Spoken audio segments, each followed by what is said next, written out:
For far too long, we have underinvested in our infrastructure in this country of all types, whether it's ports, bridges, railroads, highways, and certainly it includes our water systems.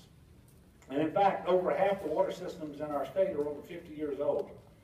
And many small communities have not had adequate resources dedicated to properly maintaining those systems over time. And as a result, many systems across Louisiana, especially in our rural communities, are in distress.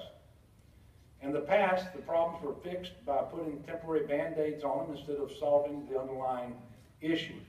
And what this leads to, inevitably, as you know, more problems down the road, bigger problems, more expensive problems to fix. And once we get that far behind in proper maintenance, it's almost impossible to really catch up, especially for our smaller areas without the resources. And we know that it's always more cost-effective to properly maintain a system than it is to replace it. And it's important, as you know, that the rates that we charge for water be enough to operate and to maintain the system.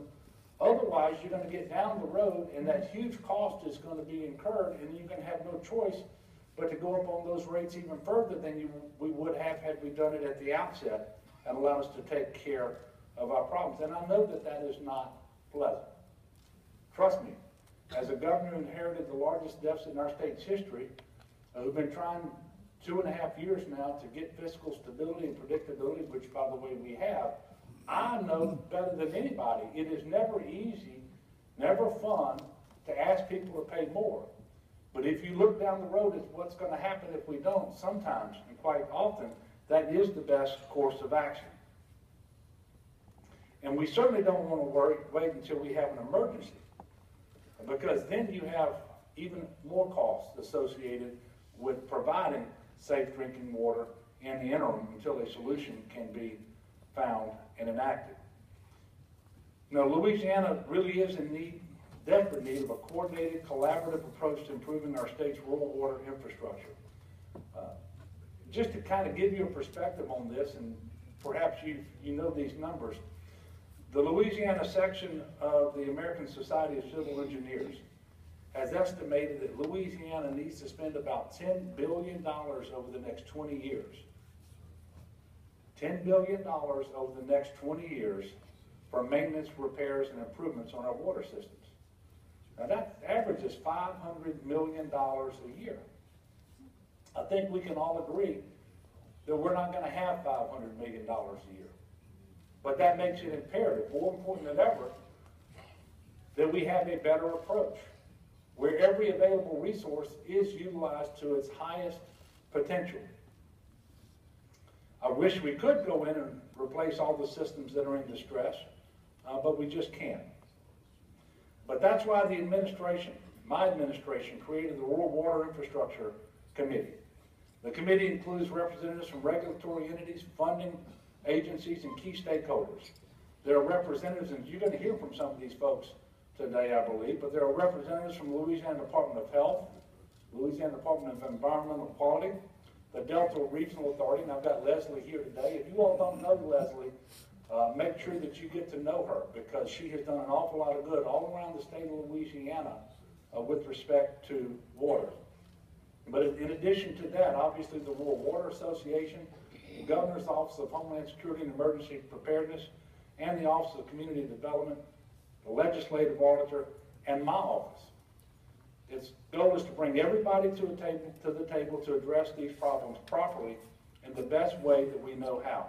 And we have to look at every possible means of funding that might be available. You know, if we do that, quite often we can make sure that there's more help available, whether it's appropriations, capital outlay, the Community Water Enrichment Fund, the Louisiana Governmental Assistance Program, LGAP, the Delta Regional Authority, as I mentioned before, revolving loans that may be available through LDH, loans and grants that may be available through USDA. We really have to work hard that we know everything that could be available, what is the best possible fit, what can we get to the quickest, and so that we can be more responsive across the state of Louisiana. And so the committee has been tasked with providing recommendations for funding sources, criteria for receiving funding, and providing local assistance, just to name a few of their objectives. And one of the things that I want to stress is that when we go in and we spend state money on a local water system, we're going to want to make sure that that system is going to be properly maintained and operated once we leave, so that we don't get 5, 6, 8, 10 years down the road and those very same problems have reappeared and that investment didn't pay off the way that it should have. We want to help communities find real solutions, not just temporary band-aids, so that citizens all across our state can feel assured that their water is safe and reliable. And we want to help city and parish leaders get to the point where they can sustain their systems on their own without the need for state or federal help. And one of the ways we're going to do this is by incentivizing those leaders to have a reserve dedicated to maintaining their water system. Again, it's much cheaper to maintain a system than to replace one. And it certainly makes your job more efficient, which is another goal of this committee. We want to help operators be able to do their jobs. And my administration understands that safe, reliable drinking water is absolutely essential to sustaining life. It is essential if we're going to continue to have vibrant communities all across the state of Louisiana. We cannot ignore it. We can't take it for granted. And we intend to ensure that all Louisianans do have access to this very basic need.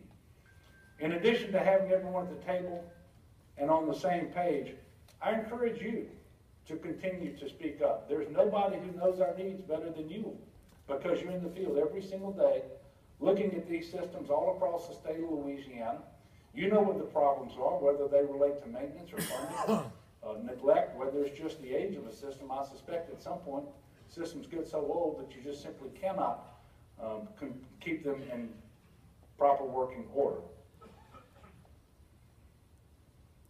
Finally, I encourage you to continue working with your legislators. And I see Johnny Gwynn and Mark Abraham, Stephen Dwight here this morning, state representatives from Southwest Louisiana. I don't see the others. If you are, I apologize. But keep working with them to make, in my administration, to make sure that we know what your issues are. And Pat, I want to thank you for your leadership. How many years now? Only 40 years of service. Thank you so much for what you've been doing. I suspect there's not anybody in the state of Louisiana, and very few across the country, who know more about water systems and what they require than you do. And I appreciate all of your help and your partnership. So we should not kid ourselves. We have a long road ahead of us. If we're going to bring the infrastructure up to the level of reliability that our citizens deserve. But I am absolutely optimistic that through this new unified approach of working together, we're going to make significant progress. In fact, we're already doing that. We're sending people out upon request when we find out there's a problem to try to troubleshoot and make sure that we are able to sit down with small town mayors and village mayors and aldermen and so forth, and point them in the right direction as to what they need to do before the problem gets worse and becomes more expensive. And by the way, we're making good progress, generally speaking, in the state of Louisiana. And I know that things are tougher and it's taken longer than it should have. But at the end of the day, I will tell you that we concluded our third special session a couple of weeks ago in successful fashion. We stabilized our revenue. We passed a responsible budget. And by the way, from June 30th of this year to July 1st, when we changed fiscal years, the net tax burden on the state of Louisiana was reduced by $597 million. And there was a $210 million cut in state general fund expenditures. But it's responsible. It's something that we can do to provide the stability and predictability that we need to continue down the path towards prosperity that we are on. And make no doubt, we are well on that path. Unemployment today is at a 10-year low. No state's decline in unemployment exceeded ours last year. Not another state in the United States of America. In May, employment topped 2 million, the highest employment level since December of 2015. And more than that, not just that more people are employed, but wages actually grew in Louisiana faster than the national average, 2.9% last year in our state, 2.5% across the country. Every day, new business opportunities are popping up across the state. And in fact, we are attracting the largest, best economic development projects in our state's history, the biggest of which was DXC Technology that we announced in November of last year. With respect to health insurance, uninsured rates have reached monumental lows, record lows, because of the Medicaid expansion, which has helped over 470,000 working adult poor people in Louisiana gain health insurance. At a state general fund savings of $343 million last year and a savings of $265 million this year.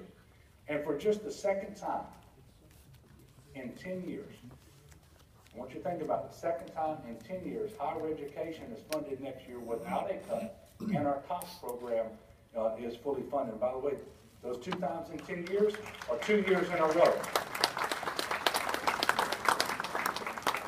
So this momentum has poised Louisiana for its greatest chapter yet. And I stand before you more optimistic, more bullish on the future of Louisiana than I have ever been. And I'm excited to continue to work with these legislators, with you, and folks all across our great state to make sure that we stay on the road towards more opportunity and more prosperity. So I want to thank all of you at the Rural Water Association for what you do every single day. And I know that quite often your jobs require you to do things late at night, on weekends, and on holidays because people don't want to wait till the next work day in order to get access to their water again. So thank you so much. I do continue to look to working with you and looking forward to accomplishing great things here in the state of Louisiana. And I'll finish by asking you to make sure that you pray for our country and our state and leaders at all levels, and that certainly includes me. I believe in the awesome power of prayer, and I can actually feel it because every day there are people all across the state who I don't know and probably will never meet, who lift our state up in prayer, and these are difficult times, but I also believe they're exciting times, and that we have an awful lot to be proud of and to look forward to. And working with you, we're going to make sure that we get there for our children and our grandchildren. You know, we always have that as our main mission, right? Is to make sure our children and our grandchildren have it better than we had it. And I am convinced that we will not be the first generation who fails in that mission. I am actually more excited than ever, as I mentioned before. So God bless each and every one of you. Thank you very much.